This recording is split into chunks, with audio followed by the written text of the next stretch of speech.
Are the early mornings hitting you kind of hard? Don't worry, I've got the solution for you. Check out blackoutcoffee.com and use the promo code that'll be linked in the description of this episode for 20% off your first order. How about that? That's blackoutcoffee.com. Get you some coffee to fuel your morning today.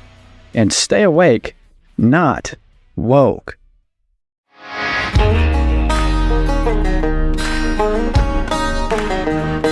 Welcome to Joshua 2415 Outdoors, proudly in partnership with Christian Bow Hunters of America.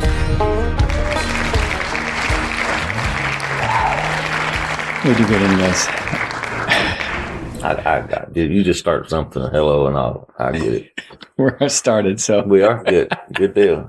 Just like we always do. You hit record. Yeah. You hit record, and I don't know you've hit record. I got to keep with tradition. So welcome back, everybody, to another episode of Joshua 2415 Outdoors. Yeah. Hello, everybody. And we are back with another one, another episode. We're going to talk about a couple of things this morning. When you quit laughing, it's doing this podcast, especially on my porch. It's like clockwork. We may sit here for an hour and a half and just catch up because it's been a week since we've got to, Yes, talk in person, and we text back and forth. But you're still doing the job and working all night. But no matter what. It don't matter if we start the podcast as soon as you get here or we start the podcast an hour and a half later, that side by side is going to come by. Yes. With my neighbor, and it's going to disrupt the podcast every time. And so we have to stop and, and we crack up about it. And, but he's gone. So maybe he's gone for maybe 30 minutes, 45 minutes, something like that. So we have time. And we've got time to go forward. But, what I really was kind of hoping we could talk about today, Mark, was the division in the hunting community. Yeah, absolutely. What I see so much, because, the only reason that I have Facebook, and I enjoy Facebook, but the only reason I have Facebook is to see hunting content and to see fishing content and Indian artifact content, things that interest me. I do not have Facebook to see what somebody's having for supper or, where somebody went today or something like that. The drama of their life. I only have Facebook just for the things that interest me. And everybody can do what they want. Everybody can have it for whatever reasons. If you want it for drama, there's plenty of drama on there. But the thing that bothers me is even on the hunting sites, you have division and you have drama in people's comments. You can have someone have a picture of them with a deer, any size deer. It doesn't matter. It could be a huge deer. It could be a small deer. Somebody's going to complain if it's a small deer. They're going to say you shouldn't have shot it, say it was too young. People need to mind their own business. If you ain't doing it, it's like you used to hear. If you don't have anything good to say, don't say anything at all. It's like we talked about before too. I mean, they paid the money for that tag. That deer tag is a trophy for them. A person can shoot whatever they want and whatever they choose. And here's the thing. If it's legal, they can use whatever weapon is legal. And now I hear so much that this year, if I get to hunt at all, it will have to be with a crossbow. Day before yesterday, on Monday, the 26th, they completely reconstructed my right shoulder. So a month ago, I had my hip replaced. 3 days ago, I had my shoulder completely reconstructed. I will not be able to shoot a gun right-handed. I will be able to shoot a crossbow, I think, by October, just because it doesn't kick. The doctor told me yesterday to figure out how to shoot a gun left-handed if I was going to gun hunt. I mean this in all sincerity. You may consider getting a blowgun and getting good with it, because you have at least the opportunity. You don't have to worry about kick. You don't have to worry about anything in your shoulder. It's illegal in Illinois. Is it really? Oh, Yeah. I didn't know that. I think Dang. it's illegal in Illinois. I don't think you can use a blowgun or a spear in Illinois because Tim Wells talks about on his show having to leave the state of Illinois to do a lot of that stuff. Dang. That's crazy. I've seen him take down a bear with a bow. Oh yeah, it's amazing the things that you can do with that. But you know, the crossbow does not kick. The crossbow bounces forward. So because your string is still going forward, you know, there's no recoil to it. The recoil goes the other direction. Yeah. So and I can support the crossbow with my left arm. All I've got to do is just touch the trigger with my right arm, and I'll be able to do that. And I have a crossbow. I've had to use it before when I've had shoulder issues. But the thing is, it is now and has been for several years in the state of Illinois, which is where I live and where I hunt. It is legal to use crossbows. But you have so many people saying that crossbows are cheating, crossbows are too easy, crossbows are this, crossbows are that. There's going to be too many deer killed because of crossbows. People are going to take shots they shouldn't because of crossbows. You know, all of those people that say those things, we could say the exact same thing about a compound bow. You know, I've shot traditional all my life. I've shot compound since I was 13 years old. And I've shot crossbows for about the last 6 or 7, maybe 8 years off and on. I've killed deer with all of them. But if you're going to say that a crossbow, because you can hold it like a gun and it's got a scope on it, is too easy, the difference between a compound with peep sights, magnifying lenses, releases, the new drop away rests, everything that we have now to put on a compound bow, the difference between that and a longbow or a recurve is night and day. I'm sorry. It reminds me of let's say traditional versus compound. Mm-hmm. If that's what we're gonna go with, it reminds me of if you're gonna say that the crossbow is cheating, if people are going to say that, and then you can equate that, well, the compound bow is really not much better because all you're doing is manually pulling it back, but it's still the same. You still got sights. You still have all this stuff that helps you make the shot easier than a traditional. Yeah. Okay, so it just reminded me of the Olympics and the shooting competition with the guy all the people that come up with all these fancy optics and stuff and all these, and then the one guy that's just like, just walked up there basically. Just ate breakfast and just decided, hey, I'm going to, So he might as well have a Marlboro hanging obviously, out of his mouth and just walked up there and pulled the trigger. Obviously, he did not need all that fancy stuff, and they probably did not either. Well, you know, I need to be successful. I need the sights on the bow. And I used to, for years, I didn't use a release. I didn't use a release for probably the first 15 or 20 years that I bow hunted. Maybe longer than that. I shot with fingers and shot good and shot successful and could hit a deer no matter how far. And then, you know, as I got older, I've got more bells and whistles for the bow, and I could take that thing and out to 50 yards, I can just put it wherever I need to put it. I can also do that with the crossbow. And the thing is, people talk about the crossbow just being too easy. The crossbow is legal in the state of Illinois. And if a person chooses to use that crossbow to deer hunt, that person has every right to use that crossbow. And I don't see any difference in a person using any form of bow to send an arrow down range. Now, some of them are harder. A recurve or a longbow, that's hard. That's hard. A compound compared to a longbow, it's cheating. So if you want to compare a crossbow to a compound and say that that's cheating, it don't make no sense to me. Well, see, it all goes back to the big deer versus small deer scenario as well. You know, if someone considers that smaller deer, obviously they shot it because they considered it a trophy. It means something to them. Well, with the bows, someone may be more proficient at a compound bow than they are recurve. That's the way that they can take down that animal effectively and ethically. If you're not as good as a compound bow as you are with a crossbow, then why do you have to be ridiculed for doing what's in your means? What you're capable of doing? A crossbow allows anybody to bow hunt that wants to bow hunt, whether it is a small child, whether it is a capable man or woman, or whether it is an elderly person, whether it is a disabled person. The crossbow allows a person to get out and experience the archery season.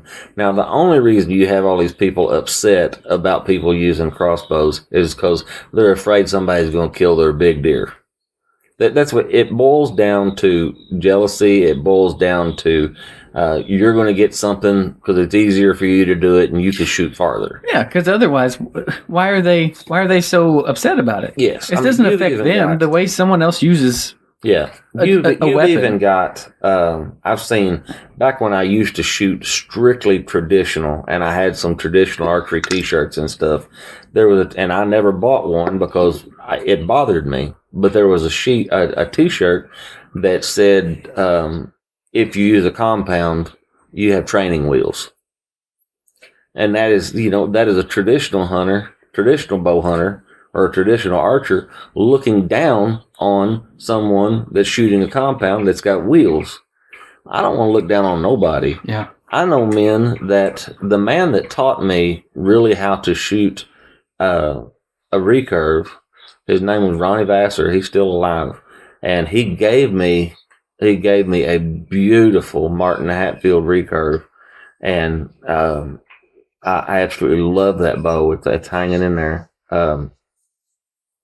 But to watch that man be able to, at 50 yards, we would stand in his yard, and at 50 yards, he would just pop Coke cans with that recurve with no sights.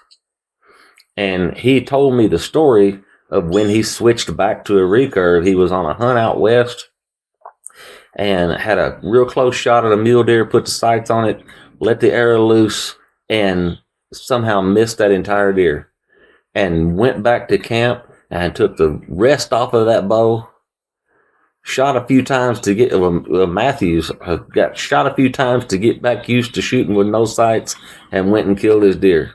Wow. And once he got back home, he didn't shoot a compound no more. And there's people that are like that. There are people that can pick up a traditional bow. And I've always heard in a lot of the things that I've read that if you were really accurate at throwing a baseball and had that hand-eye coordination, that you could pick up a recurve and just shoot it.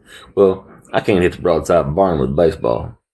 But now I can consistently shoot out to about 18 yards and hit what I want with a recurve. But I can shoot out to 30 yards, 40 yards, 50 yards with a compound and hit everything that I want. And know that when I pull that arrow back, I have 100% confidence in what I'm going to do. That is what I want when I'm shooting at an animal. I want 100% confidence in what I'm going to do. And that's what I want anyone else to have, is 100% confidence in how they are going to go and take an animal, because that animal deserves you to do the best job that you can do to take and kill that deer. Yeah, you just reminded me of vintage Fred Bear footage. Yeah. But that man take a recurve, and as soon as he gets that string pulled back, he's releasing it and he's on target. Yep, he was a snap shooter. Amazing. He was a snap shooter, and I've read one of his books.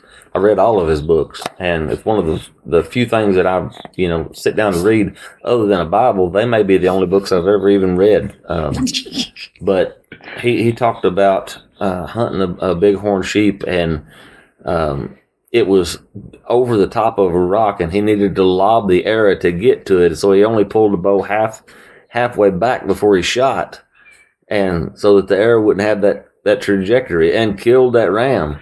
He was amazing, and he knew exactly what that bow was going to do. Yes, that's incredible awareness. Yeah, the awareness, the familiarity you have to have with that bow to know that you pull it back a certain way or not too far, and it's going to do exactly Yeah. that. That's incredible. Yeah. I can't imagine the amount of time that man spent to get that comfortable with that recurve. Yeah.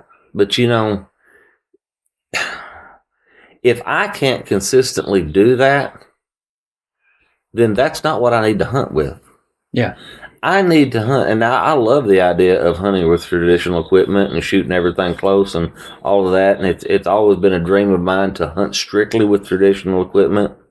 But in reality, I'm not good enough out past 15, 18 yards to hunt strictly with that. And I want to hunt with something that I am proficient with. Now, this year, I can't pull a bow. There's no way I can pull a bow after this surgery. And I probably won't be able to pull a bow until next year sometime. And they said, if I can pull a bow, this may destroy everything. This may keep me from shooting a bow ever again. I don't have any idea. But you know what I've decided? I've decided no matter what, God's going to make a way for me to go to that woods. Yep. And if it means using that Killer Instinct crossbow I got hanging in there, then that's what I'm going to do. And I'm going to go and take the tag that I pay for, and I'm going to go to a farm that I have permission to be on, and I'm going to shoot a deer that makes me happy. Whether anybody else is happy with it or not, I'm going to shoot something that makes me happy. If that day it's a spike and that's what I'm happy with, then I'm going to be happy all over. That's one dead spike. That's one dead spike.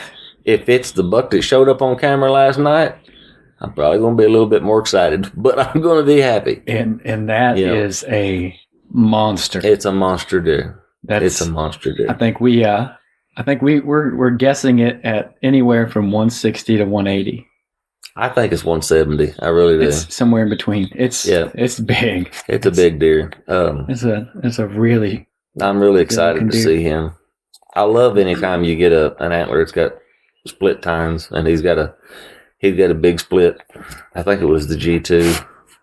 G2's G3 that was split. But it was a real deep split, and I really love it. I've got several deer mounted that's got split tines, and I've always loved the split tines on deer. It may be controversial to say it, but he looks kind of young too. He does look young.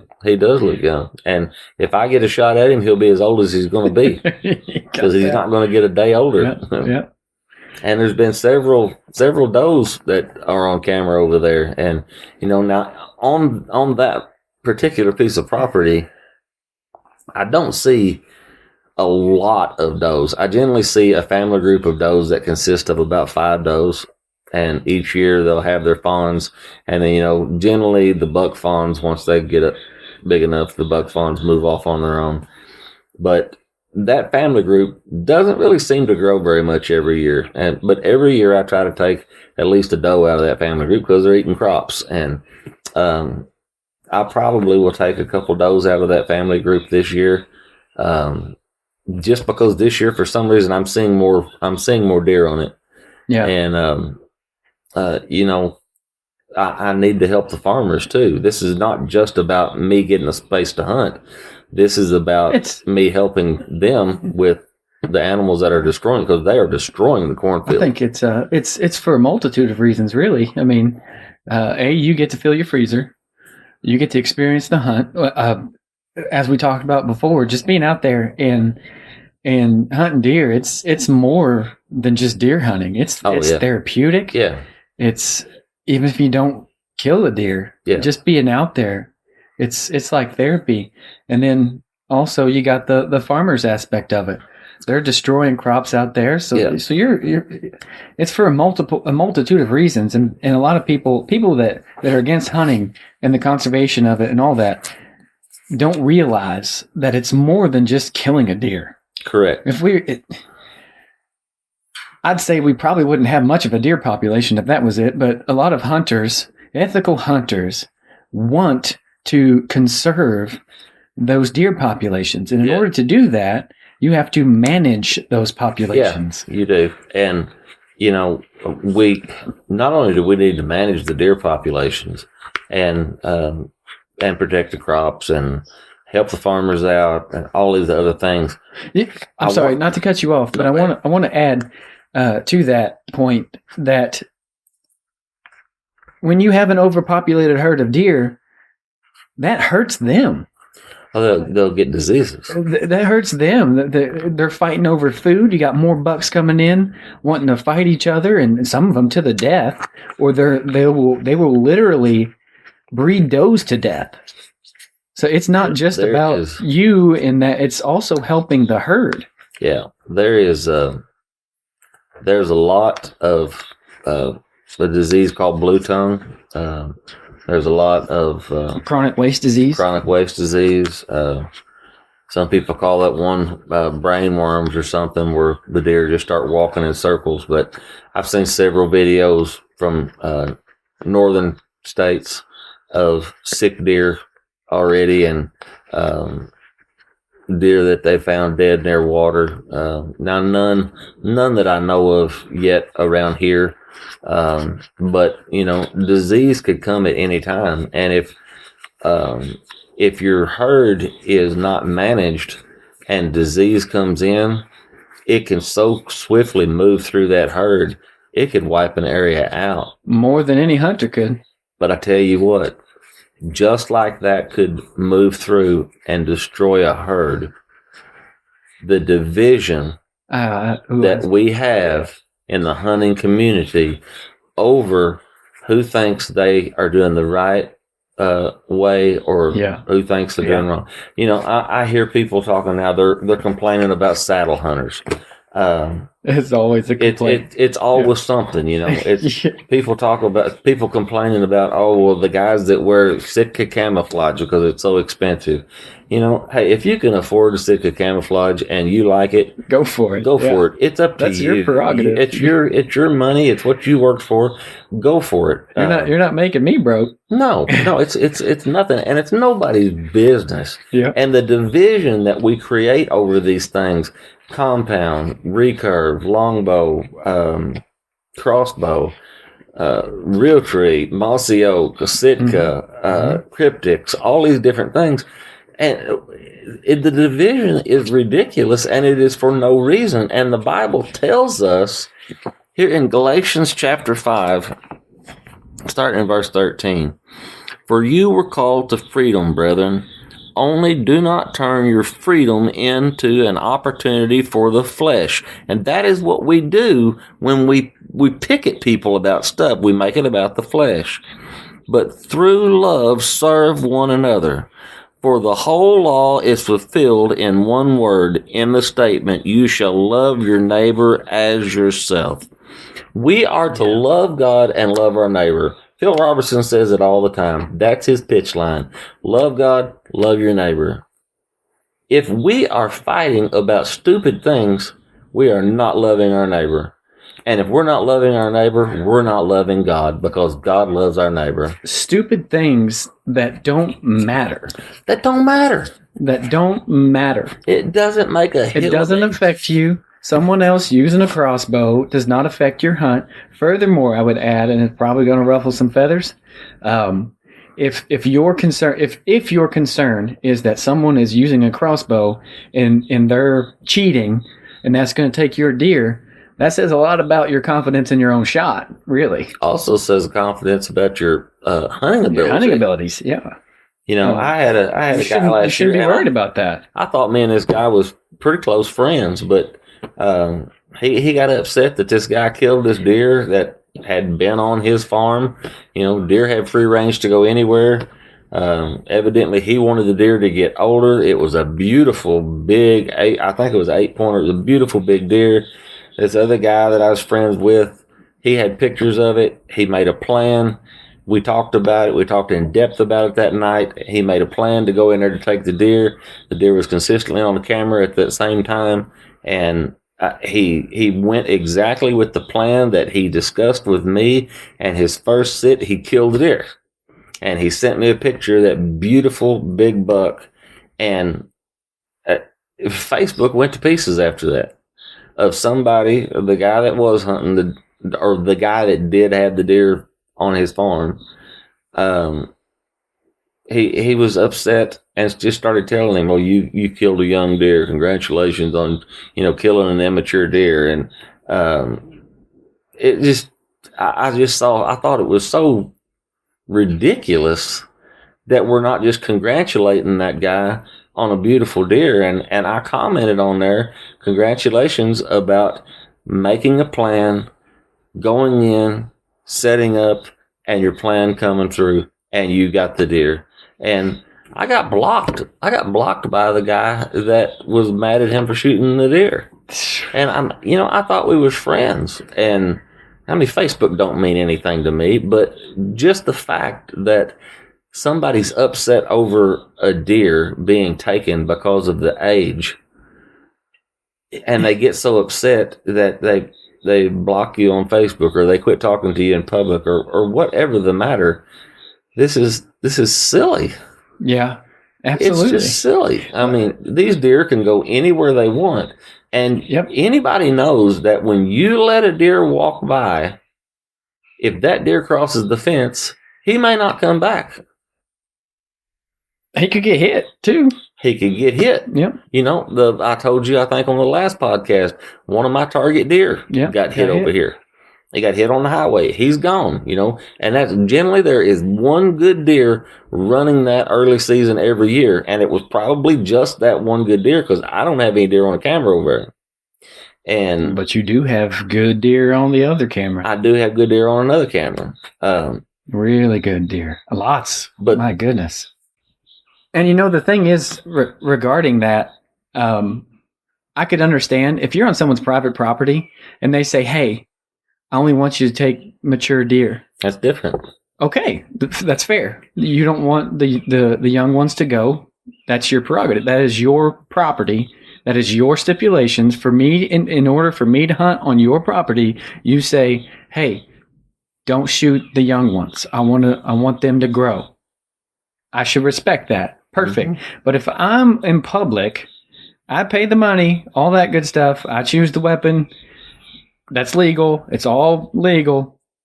I should have the opportunity to take whatever I deem worthy. Exactly.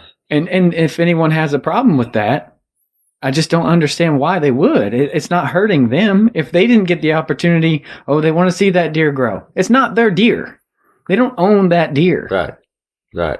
And for me, I hunt because I want to put meat on the table. Yeah. I want food. I don't care. Yes, obviously, if I see a big deer, I like the trophy aspect of it. Yeah. But at the end of the day, if I don't, I'm going to take what I can get. Period. Yeah. That's if a person at some point in a long-standing hunting career, okay. So this is my 41st to 42nd year bow hunting. No comment. I'm not. I'm really not sure. 41, 42. No age-related comments. Okay. Right, that's fine. I'll spare you. That's fine. But in that amount of time, you go from, I just got to kill a deer. And then you go, generally, I think, I want to kill a bunch of deer. And then you taper. At some point, you get to where I want to kill a big deer. I want to kill a certain structure of deer, and I let a lot of deer walk by now.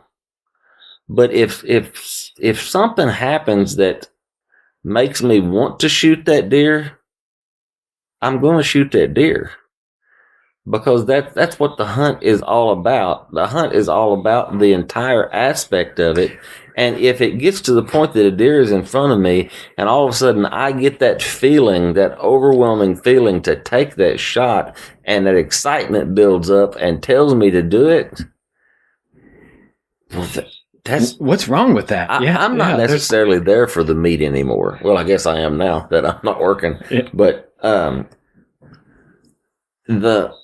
I'm there for that feeling that I get, that excitement, that rush when it's time to shoot, and then you watch the arrow disappear through that deer, or you watch the bullet smack that deer, or whatever it is. I'm there for that, and just to feel that and experience the entire thing. And what someone else's opinion is not going to affect my hunt, because it shouldn't. And I'm going to love you, and I'm going to love them just like a neighbor, because that's what God told me to do. And if they choose to hunt with a recurve, great. If they choose to hunt with a longbow, great. Compound, great. Crossbow, great. Whatever. If it's legal in the state that you're hunting in, go for it. If it gets you in the woods, go for it. Yeah, absolutely. And go enjoy yourself. Go get those experiences. Make those memories. Yes. Life is as short as it is. Why not go and just have fun doing it and do it for the right reasons, not the wrong ones. And don't criticize others when they do it their way. Yeah. As long as it's not illegal and they're doing everything legal. If you want to pass what's wrong with that? If you want to pass up bucks and try to let them get to the age structure that you want to kill them at, then go for it. That's great. Yeah. That is great. But you can't control that animal from getting off the property you're on. And you can't put your thoughts and ideas and opinions in someone else's head and make them do what you want to do just because it's what you want to happen. If that deer comes by me and I decide I want to kill him, he's as old as he's going to get right then. How are you going to enjoy the sport of it or enjoy the experience or anything like that if you're so concerned and worried about what other people are doing? That's going to take away, in my mind, I think that would take away from your ability to enjoy it. You're going to be miserable, I would think. It takes away that, and it also takes away what we're commanded to do. We're commanded to love our neighbor. Yeah, it definitely takes away from that, because you're criticizing someone else for their decision that wasn't even. There you go. It wasn't unethical by any means, or illegal. Now, I would dearly love, and like I say, I don't care anything about this Facebook junk, but I would dearly love to for that person to unblock me and send me a friend request, because I really enjoyed the content that he put on his page. Yeah, and I would just let everything go and forget that it even happened. Yeah, because that I just want a good relationship with people. Yeah.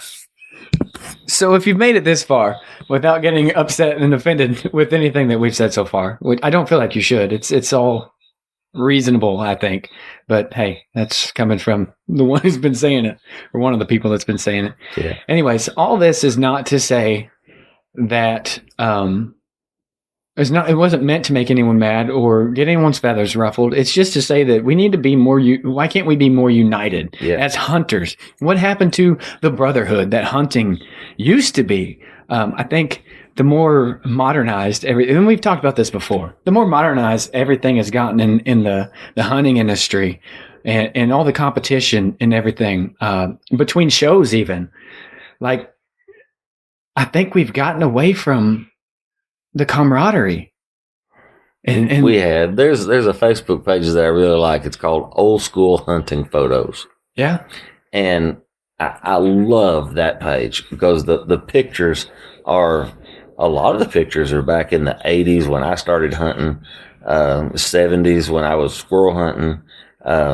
It's not, I haven't put anything on it, but to see these people in groups of men and kids and women, and the things that they were shooting, and you could just see the joy on their faces of being together for the experience. Yeah. And we need to come back to that. Desperately, I would say. Desperately. We need that back. We need the camaraderie. We need the brotherhood. The family that hunting is, even with strangers. We've talked about before, going to when you had to physically go to the checking stations and all the stories that were told and the people that would come and gather around to see your harvest and the congratulations. It didn't matter what the size was. Congratulations, Hey, it's a little spike, but hey, congratulations. You got what you wanted in that time. Good job. It was such a good time, and it was such a different time in the world. And maybe with maybe I don't want to say, maybe that's controversial. I don't want to say because of telechecks and making things easier that we've gotten away from that, because it's really a number of things. There's a number of factors of why we've gotten away from that, and not everyone has, but I think it's becoming more and more. You're right. We're divided in many ways. As hunters, though, that's supposed to be family. Yes, That's it what should I've be. always seen Yeah, it it as. should I've be. always, I grew up watching shows. Why am I drawing a blank? Sorry, Michael Waddell. Real Tree Road Trips. Yeah. With Michael Waddell and Spirit of the Wild with Ted Nugent and all these shows that showcased deer camp. Yeah. And the brotherhood that they had, and you see them cutting up and they're out hunting together and they're congratulating each other and they have friendly competitions and it looked like so much fun. Absolutely. That is the reason. I didn't have anyone teach me hunting. I didn't have anyone. That's what got me into it.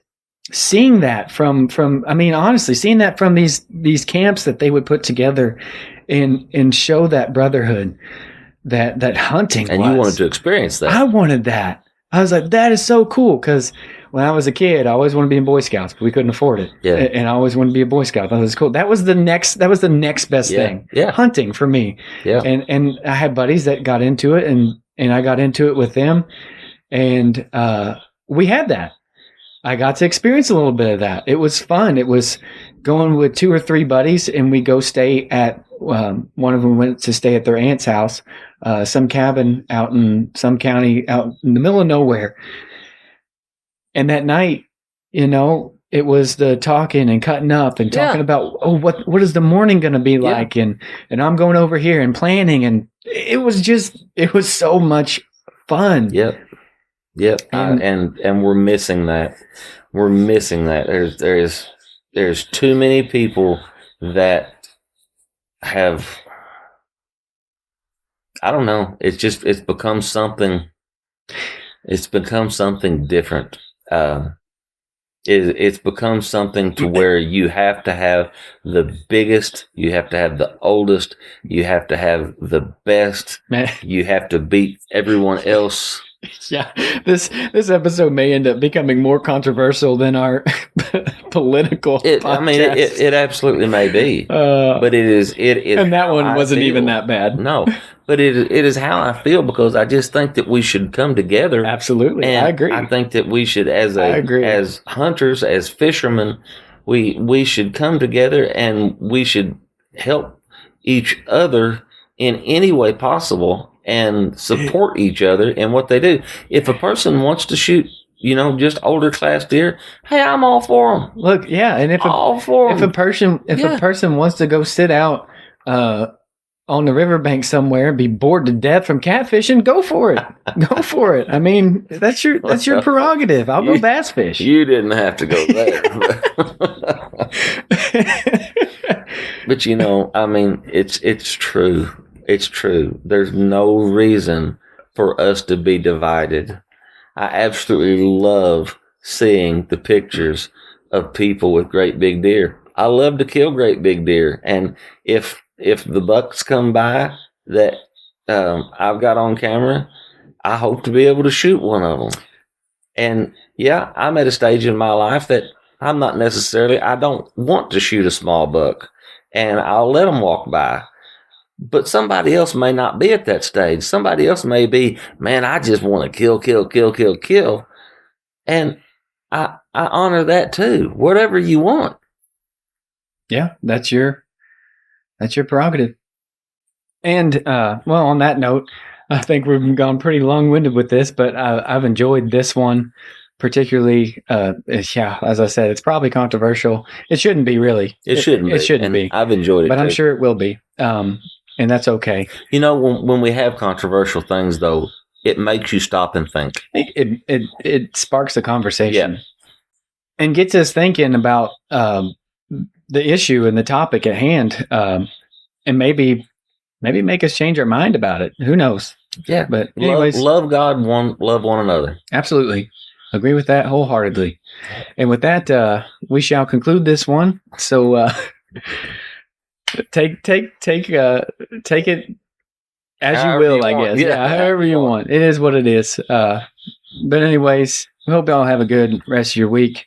Hope maybe you got something out of this and enjoyed it. As usual, you might as well go ahead and check out the affiliates. You might as well go ahead and subscribe, even if you don't like it, even if it's controversial and you're like, hey, these guys suck. Do it anyways, because it's the right thing to do. Yes, sir. It's the right thing to do. All right, with that, y'all have a good one. God bless you. God bless.